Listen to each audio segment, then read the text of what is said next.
Hello there and welcome to the Method Matters show. I'm your host, Greg Kouwiloyan, both director and co-founder for Method Recruitment Group. If you're new to the show, let me briefly explain. This is a show purely centered around interviewing true thought leaders in Australia who are doing things a little bit different to most and learning more about their journeys, both past, present, and delving a little bit into their future. Today, I'm honoured to have someone who is a true specialist, but someone who is also shaking up the industry standard when it comes to people, culture, and support in the financial services arena. Please welcome Deirdre Hosking, the current Chief People and Culture Officer at RedZed. Deirdre, how are you today?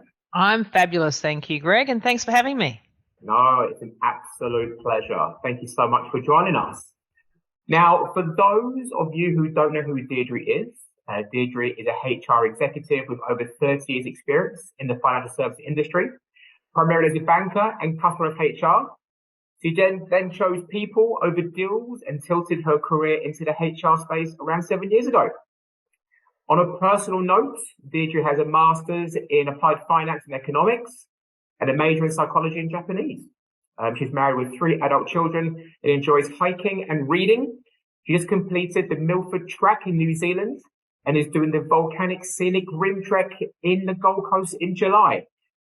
Now, that sounds pretty amazing. What sort of prep do you need to put in to get ready for a trek around the volcanic scenic rim? Lots of walking in very uneven terrain and working out the right equipment. Lots of dispute in the group. I'm going with a group of 10 ladies, so including my 2 girls. So a lot of dispute around what poles, what weight, what boots, but more so around fitness and learning how to walk downhill and uneven terrains regularly. Bit of Pilates in there as well. Good. It sounds pretty special and it sounds like quite the adventure actually. How long do you think it will take? We've got 5 days and we're going to do, I have to be honest and say we're doing the more upmarket bridge version, so we get taken into parts of it. So with a guide. So I'm going to skip the bit where I have to abseil and just do, which is grade 5, and I'm doing grade 4 and some of the grade 3 walk stuff. So it'll be good. Amazing. Blimey. That sounds like quite the adventure. Now, for those of you that haven't heard of RedZed prior to this podcast, RedZed is a high-growth champion lender to the self-employed. Established in 2006, lending over $3 billion to various growing Australian businesses and specialise in secured loans for companies who need support with their own independent journey. Now, without hesitation, let's delve a little bit deeper into your journey, Deirdre, and chosen career pathway. And we'll look at the past before we delve into the present and future. Now, cast your mind back. Tell us, what did you want to be in high school? Oh, my dad wanted me to be a doctor or a lawyer because that was the options he thought was suitable for me. When that didn't come out for me, I actually wanted to be a teacher. I thought I liked learning. I liked school. I think I would have enjoyed it, and I think I would have probably lasted a while doing that before I wanted to be the principal, but I would have enjoyed teaching for a bit. But when I came out of, when I was at high school in the 1980s, there was an oversupply of teachers. So I was pragmatic and I looked around and thought, there's no jobs there for teachers and I need to work. So I switched from doing teaching into an economics and business related degree instead. Amazing. How the tides have turned where there is a current shortage of teachers. I know. Right now. Yeah, don't even need to be qualified, some of them, they tell me. Exactly. So the papers say. Yeah, exactly. And I definitely have a newfound love for all teachers, especially during lockdown. That was, yes, my eyes opened. No, teaching prep during lockdown over an iPad would have been horrendous. Yes. I was experiencing that firsthand, as many of us were. Now, just tell us, how did you get into the industry? So I graduated from university in 1991 and no one was hiring. Unemployment rates were high. We were in the recession we had to have, for those who can remember that far. Home loan rates were 18%, overdraft rates were 30%. It was a very, very flat market, or recessionary market. And so I applied for lots of different roles, and NAB Adelaide, because I worked for NAB for a long time, they advertised for some graduate roles in business banking. They had over 300 apply, and I was one of the lucky, successful 3 who was selected and got a grad role. So I was very happy to get a role in financial services. And I actually got a job with the ABS actually at the same time, but I picked financial services because I wanted to be in the private industry rather than the public service. But choices. Yeah, and a good choice indeed. And obviously your journey has been primarily sort of centered in that sort of FinServices arena. I mean, how would you go about describing what the journey's been like so far? So it's been tumultuous because financial services goes up and down with the economy, and I think people's careers, they zigzag up and down with the economy as you go. I think mine has. And I think it's gone with karma along the way. I think karma, I believe when good things happen, bad things happen to offset it. For example, when I got married young, and when I got married, I applied to a graduate certificate in banking with NAB, and it was declined because I was married. This is 30 years ago, remembering. And so I was quite upset about that. But then fast forward 5 years later, and I was doing an institutional banking, and they were closing the Adelaide market. And a lovely lady called Chris Evelyn in HR said, well, why don't you, if you go and do a postgraduate study while you're on maternity leave, we'll pay for you to move to Melbourne or Sydney when you finish. And I did. And I kept moving. So I believe in karmas and zigzags. I think that's how, when one door opens, one door closes, another one opens. I think that is how it works. And I think if you do the right thing and true to yourself, eventually it all goes around and comes back and lifts you up. So I think that's probably a good reflection of how my career's gone up and down and back and forth, and along with the finance industry.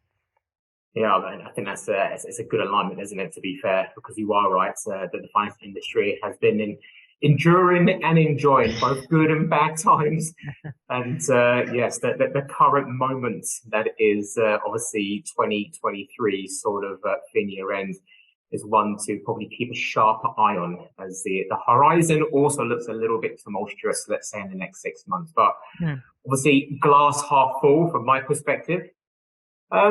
Thanks for sharing a bit more about, I suppose, yourself and your journey. Now let's maybe dig a little bit deeper into the present you.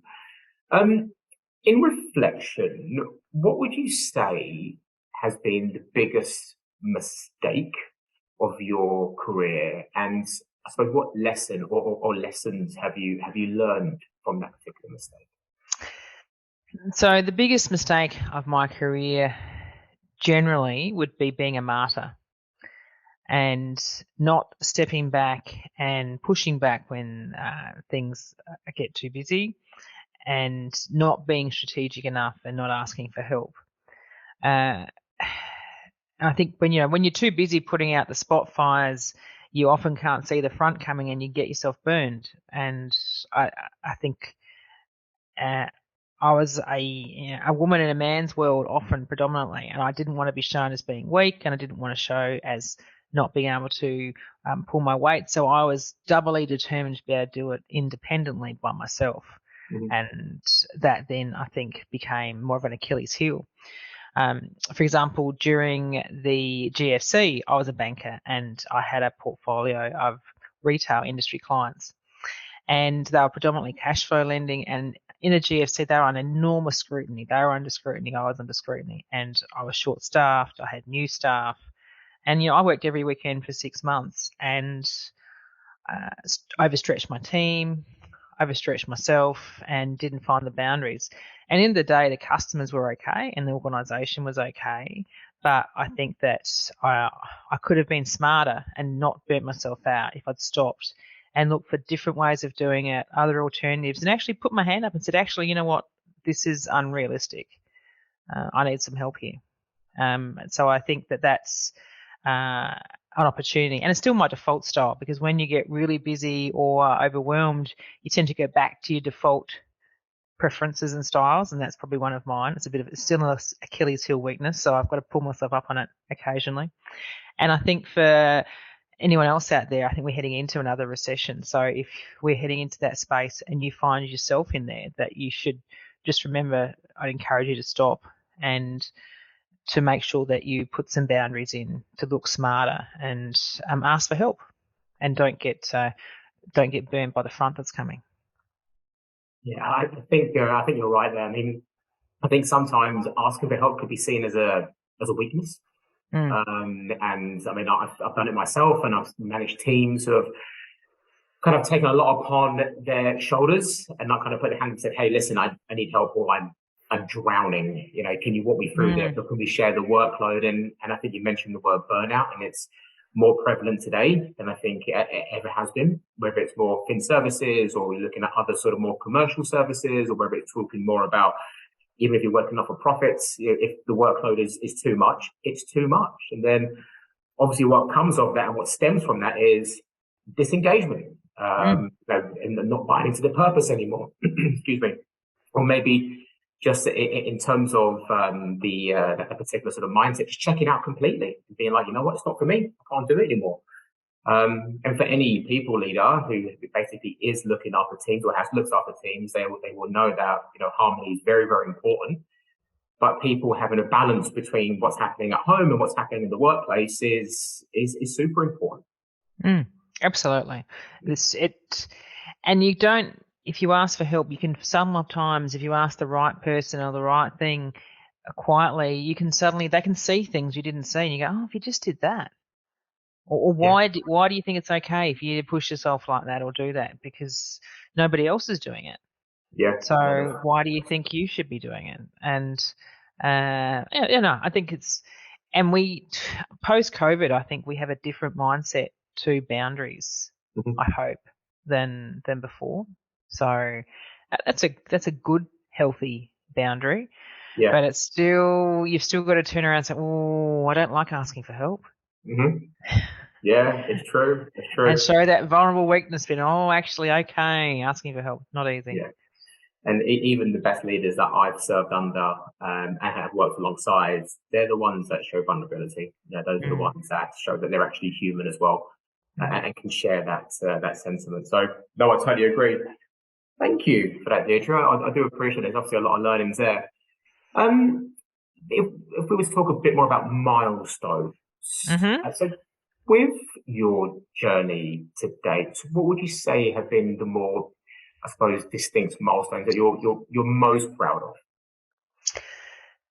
So initially, getting my first the NAB business graduate role when I started there, that was a happy day in 1991. Moving into institutional banking, because for me, that was the echelon in NAB when I started, and I spent 5 or 10 years in quite a while in institutional banking. I did take up the offer of doing postgraduate studies. So I did my master's in applied finance. I did 9 subjects in 12 months on maternity leave, and then moved to Melbourne. That was a good rate. That was a big 12 months. I think that's a bit of an understatement, isn't it? That sounds like a huge 12 months. It was a huge 12 months with a newborn and a 4-year-old, yeah. And I could do full-time working, so they were big personal milestones for me. On team milestones, I think when I moved, I chose to move you said the introduction, I picked people over deals. I have a natural interest in people. And so I moved from the corporate bank into the business banking centres, and I came from a area which was pushing more your smarts and your intellect, and had a different mindset and style. So I tried to then move into the business banking centre, and that did not work well for me. And I had my first engagement survey results come back, and they were very unhappy with me and weren't afraid to tell me as far as what my leadership style was like. But so then for me, I had to turn around and own that I was different, and then change my style and adjust and engage the team. And then we went on to be a really high-performing team consistently in the state. And then I had great engagement results, because engagement and good performance, they go together. So, in my view, so that was a good milestone for me in learning how to change my leadership style. And from there, I still preferred bigger teams. So I went with a big branch network team in NAB in the retail business, and I turned up and we were behind plan. We were largely behind plan, and meeting plan when I was at NAB was everything. You had to meet your budget, meet your plan. And the team got together and come up with a great way of a strategy and a deal that we could go and then chase it down. And so we had a whole team. I had the whole branch network was engaged in it. They were moving through it. We were on one clear goal, and we hit plan. And that's one of my clear goals and milestones I'm happy with. And from there, I still was booking more people. So I'd changed direction and managed to get myself sponsored into the HR business unit, and became a HR specialist 7 years ago. And from there, then after I left NAB, my current role when I moved out of NAB and into a smaller business, changing into that, then I adapt from big organisation to a smaller business, and ultimately then getting appointed into the Chief People and Culture Officer role I have today. Brilliant. Is probably the biggest milestone I've had. I was going to say, I mean, I speak to a lot of people and I have recruited a lot of individuals who maybe do make that transition from let's say a larger enterprise business to slightly smaller organizations. How did you find that transition going from, let's say, the behemoth that is obviously NAB to let's say the current form at RedZed? It was a big change, but it was a breath of fresh air, because I was used to dealing with a lot of policies and procedures that suddenly would take me months to get through, and I could just turn around and cut them around an hour or an afternoon. Yeah. It was so refreshing to be able to get around and do things. And it was upbeat and vibe and positive as a place to be. So it was back into, whilst we're 120 people, we're not massive, but when I started there was 50, and it felt still much like sometimes a small business sort of family sort of feel. So it had a very much of a different vibe to it. But the transition, it was refreshing. You got to like change. You got to be able to be ambiguous. You have to be able to operate independently. You have to do. It's not going to suit everyone. So some people from organisations who've come work for us here have moved from big orgs into us, and they struggle without the structure and the swim lanes that a large organisation will give you. So you really have to like learning agility, change, to be able to adapt and thrive in a different, more dynamic environment than a big org. Because I mean, I had a great career at NAB. They were very, they paid for my masters, they developed me. I went through so many leadership programs. They let me follow my dreams and careers. So I had they were a fabulous place to be for a young person to work in. And whereas in RedZed, I have the opportunity to change and tilt dynamic and be in charge of my world. I love that. Yeah, makes a big difference, right? But yeah. you also make a very good point. It was, it was perfect for that point in your career, but obviously it's time for that change. No, I couldn't agree more. And you mentioned around learning agility, which I think we could do an entire different podcast on learning agility. Absolutely. Learning agility. Yeah, I have to admit it's a bit of a hot topic at the moment. And I know that a lot of organizations like to screen on how quickly someone can get up to speed, whether you're a senior leader or whether you're just, starting your career. But I think that's a conversation for another time. You made one point around engagement and leadership style. I'd love to garner your thoughts on this. And you mentioned that engagement scores were low, then you had to change your style or tactics or approach. Is there one particular thing that you could put your finger on that you did change that maybe helped drive that level of engagement within your team? I became vulnerable. In the Brené Brown way of looking at it, I think Brené Brown, her vulnerability, and Deirdre Lee's got a lot to influence through. But ultimately, that's what I did. I did engage a business coach. That really helped me because Crying in your Wheaties doesn't really fix it when you get those sort of numbers, but you do need someone who you can actually go and talk to and workshop and strategically, what do I do with this? I ended up I took them offside. I wrote a very, very passionate speech from a non-passionate, I was trying to be smart, and I had to go and turn it into not how a head leader, because I was very much you hear head, heart, and sort of leaders, and I was very much a head leader, so I had to become a heart leader. I definitely had to change my style to become a heart leader to get the retail rep to work, because that was not on smarts. That was all around guts and head, heart, and guts, but and heart. But if you don't capture people's hearts and their beliefs, you can never bring them on a journey. So we did an offsite. I wrote myself a very, very honest speech, I think, and went around the table and turned around and spoke to the team. Partly apologised, partly engaged. Then we did a team cooking activity actually after that. But and from there it was like it would open the door, because I was basically saying I've acknowledged it, I've called it out. This is what who I am, and what I have or haven't done.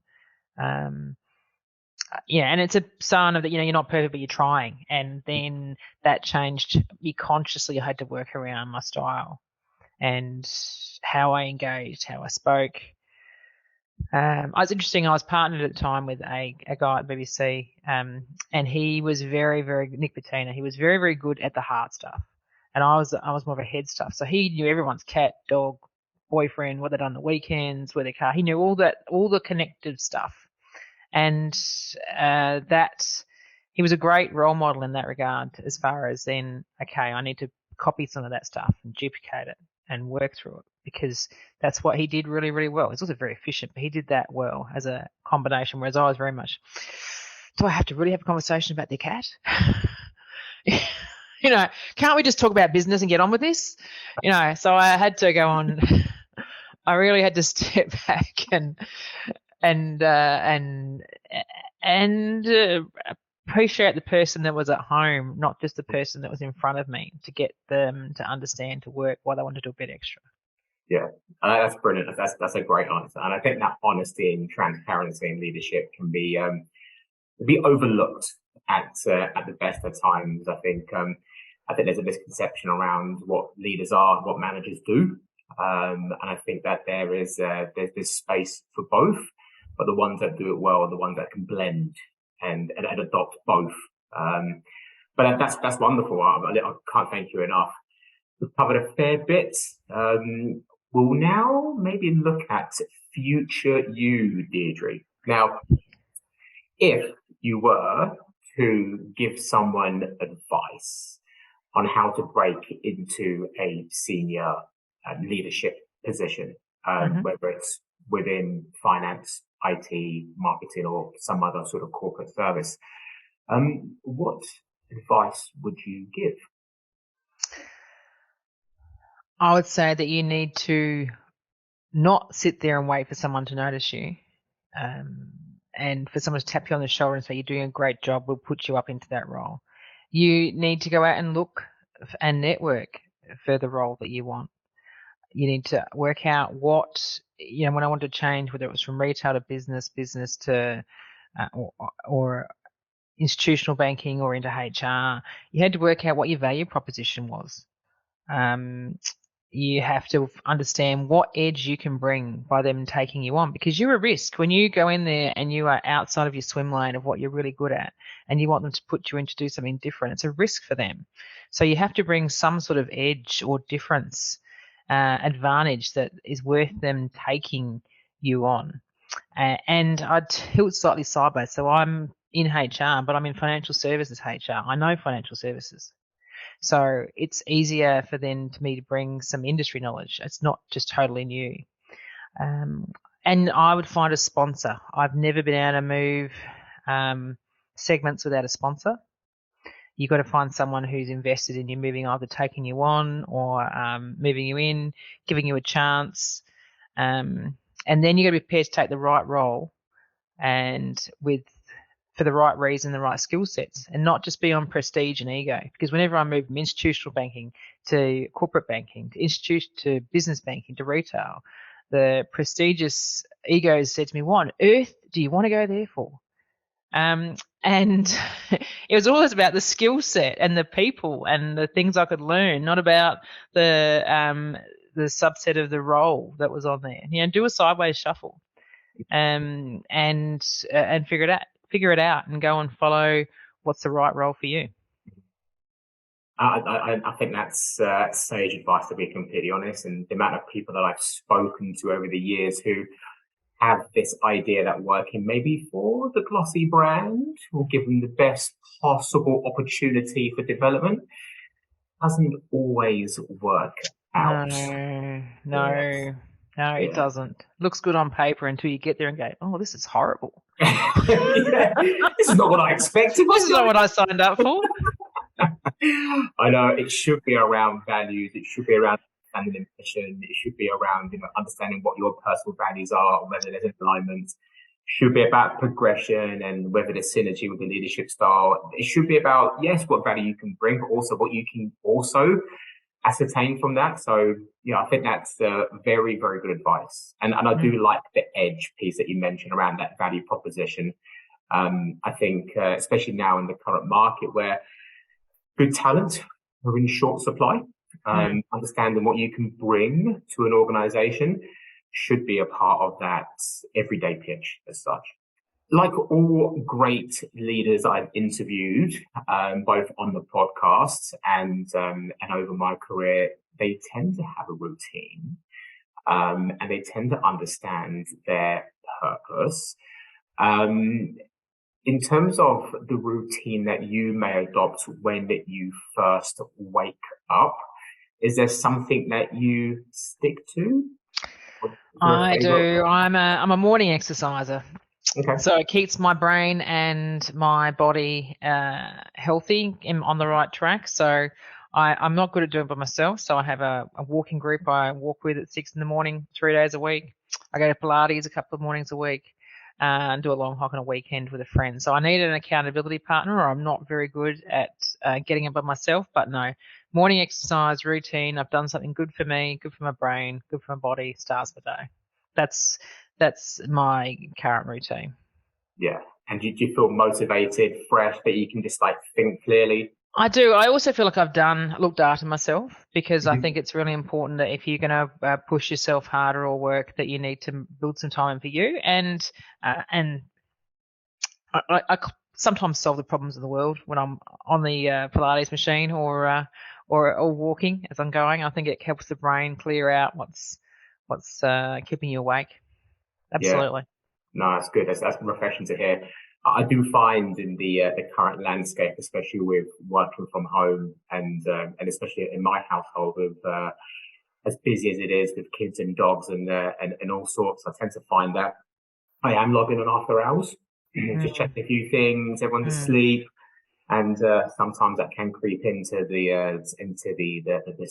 early hours. So having sort of a strict get up in the morning, go exercise, do something. And my routine is not too similar to yours. Up at 4:45, get up, do some exercise, do some CrossFit, come back, get the household ready. Then it's done. And I feel like my body's engaged, my brain is engaged. And if I don't do that, and I feel like I'm sleeping in, even though sleeping in my household is pretty much probably 7 a.m., I feel like I'm on the back step. It's just I'm on the back foot. It's like, come on, let's keep going, So, I totally agree. And how many studies have we read and heard of where obviously exercise, whatever that might look like, whether it is CrossFit, meditation, whether it is walking, running, or just going to the gym, it does impact well-being and physical fitness as well. Yep. Perfect. All right, we are coming to the end of the pod. And listen, I appreciate everything that you have provided in terms of the wisdom and your contribution. It's been outstanding, and thank you very much. But if we were to talk about interview questions and possibly what is the hardest interview question you have ever been asked, is there one that stands out from the rest? Oh, the hardest ones are always around personal challenges and, what's a personal challenge have you overcome it? Because you always never know what do you want to say that shows how vulnerable you are, how honest you want to be. How do you turn it around and give an answer that shows you in a positive light? I always find anything about talking about personal challenges and vulnerability, I think are always the hardest interview questions you get given as an interviewee. Though I do have my own favourite interview question for you, Greg, which was for when I like to throw one in at the end of an interview, which is what is my greatest risk in hiring you? And I put that in because it shows it's not a standard one. And it's one that I like to see if you are self-aware, if you know what your weaknesses and strengths are, if you can articulate them, how honest you want to be with me. And because I know what they are, I've already pre-thought of what I think your greatest risks to me are before I've had the conversation. But do you think you know what they are and how we're going to have it? So that's on the flip side. That's the one I like to ask. That's make you shock when you see it a little bit. Be like, oh, okay, yeah, I get a fair bit of squirming out of out of that question. To be fair, I only asked it to candidates I'm quite confident about. Sometimes I go, yeah, no, you're not going to be able to cope with this question. That's not, if I don't ask you, it's not a good thing. Yeah, I think that's a great question to ask because you are right. I mean, interviews are a funny thing, aren't they? Because you tend to you either ask or have them ask a multitude of questions. You've got ones about culture, ones about, a skill assessment, one about competence, one about behaviour. So, if you are interviewing someone, you can see their mind bouncing around the room. But ones that that are a little bit off script, like you said, maybe a little bit unorthodox, when you get a candidate to kind of think on their feet, it's kind of a good way to see if they can handle a difficult situation. Yeah. Yes, that's one of the tests when you get the question you haven't been scripted for. Yeah. Can you think on your feet? Can you think in front of me? Do you have the smarts to cut it? I love it. Deirdre, thank you so much for your time. I really appreciate it. It's been an absolute pleasure. The answers and your wisdom and insight, especially around that value proposition piece, is definitely something to note and something I'll be definitely noting myself in the future to come. It's been an absolute pleasure having you on the Method Matters podcast, and I'm genuinely looking forward to seeing more of yourself and RedZed in the near future. Terrific. All right. Thank you, Greg, and thanks for having me. No, thank you very much. Appreciate it. We would like to acknowledge the traditional owners and custodians of the land on which we operate today, the peoples of the Kouwiloyan Nation. We also pay our respects to their elders, past and present. Always was, always will be, Aboriginal land.